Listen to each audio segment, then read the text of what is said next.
Olha só, a gente vive com a ideia de que se conhece muito bem, né? Mas e se a nossa própria mente vivesse pregando peças na gente? Pois é exatamente sobre isso que a gente vai conversar hoje. Essa pergunta parece simples, não é mesmo? Mas a resposta é muito mais complexa do que se imagina. A verdade é que, na maioria das vezes, a gente é quase um completo estranho para si mesmo.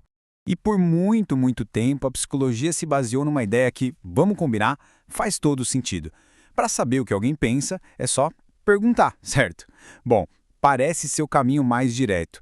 O problema é que esse método tem umas falhas bem grandes. E a primeira delas é uma que a gente faz de propósito. Então vamos lá. Essa primeira barreira tem tudo a ver com a imagem que a gente quer passar para os outros e muitas vezes para a gente mesmo. Basicamente, a gente tende a dar a resposta certa, aquela que soa melhor, e não necessariamente a resposta sincera. Sabe, é a diferença entre o que a gente pensa de verdade e o que acha que deveria pensar. A gente dá uma filtrada para parecer uma pessoa melhor, mais correta, para se encaixar. Esse exemplo aqui é perfeito para entender isso. Pensa bem, se alguém perguntasse se a gente tem curiosidade de ler a correspondência de outra pessoa sem ela saber, a curiosidade pode até bater, né? Mas quase ninguém vai admitir isso. A resposta correta é dizer que não, claro que não. Afinal, quem admite que invadiria a privacidade dos outros? Então, só isso aí já mostra como os dados baseados no que as pessoas dizem podem ser furados. Mas olha, o problema não para por aí. Existe uma barreira ainda mais profunda, uma que a gente nem se dá conta que existe. E é aqui que a conversa fica realmente fascinante. Porque agora não estamos mais falando de mentir para os outros. Estamos falando de como o nosso próprio cérebro mente pra gente. Isso tem nome, realismo ingênuo. É tipo a configuração de fábrica do nosso cérebro. A gente simplesmente assume que vê o mundo exatamente como ele é, sem filtros, sem distorção. A gente acredita piamente que o que a gente percebe é a realidade pura e objetiva. E aí que tá o pulo do gato. A gente não só mente para os outros para parecer legal. Mas muitas vezes, a gente não faz a menor ideia do porquê gosta de uma coisa e não de outra. A gente simplesmente inventa uma razão que soa bem, que parece lógica, mas que não tem nada a ver com o motivo real. Para isso ficar bem claro, que tal um pequeno experimento? É um teste baseado em pesquisas de verdade e que mostra direitinho como a nossa mente funciona. Ok, olhem bem para estas duas palavras. Bevadrine e Cevadrea. Nenhuma delas significa absolutamente nada, são palavras inventadas. Mas se tivesse que escolher uma, só pelo som, pela aparência, qual delas parece mais legal? Qual soa melhor? Já escolheu?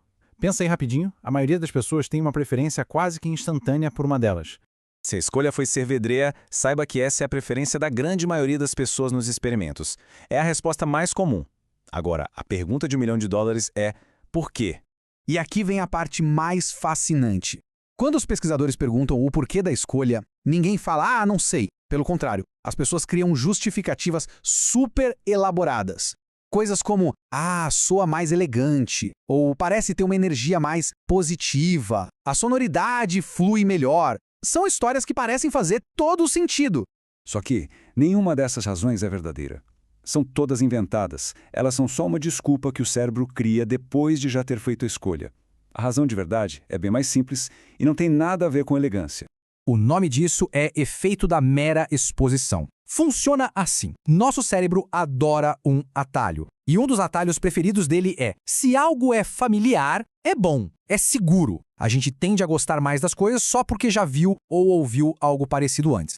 E aí está o truque do experimento. As letras e as combinações de sons em Cevedralha são muito mais comuns na língua portuguesa do que as de Bevadrine. O cérebro pega esses padrões familiares mesmo que a gente não perceba conscientemente e traduz isso como gostei mais dessa. Não tem nada de lógico, é pura e simples familiaridade.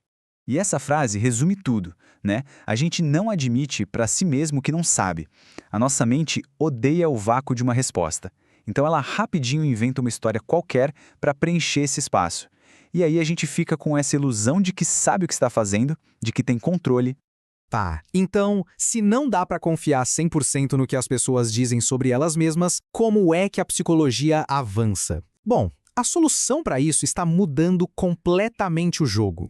A resposta é parar de focar tanto no que as pessoas dizem e começar a olhar para o que elas fazem. E convenhamos, na era digital em que a gente vive, nunca foi tão fácil observar o comportamento das pessoas.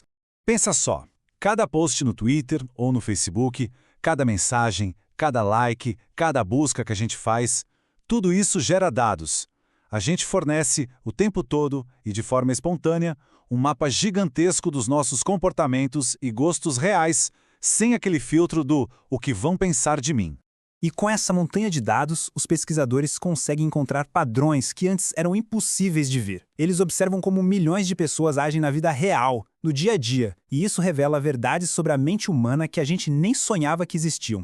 E o ponto principal é esse, essa virada de chave, de sair do "o que você acha" pro "o que você faz", é o que está transformando a psicologia numa ciência cada vez mais precisa, baseada em dados concretos, observáveis.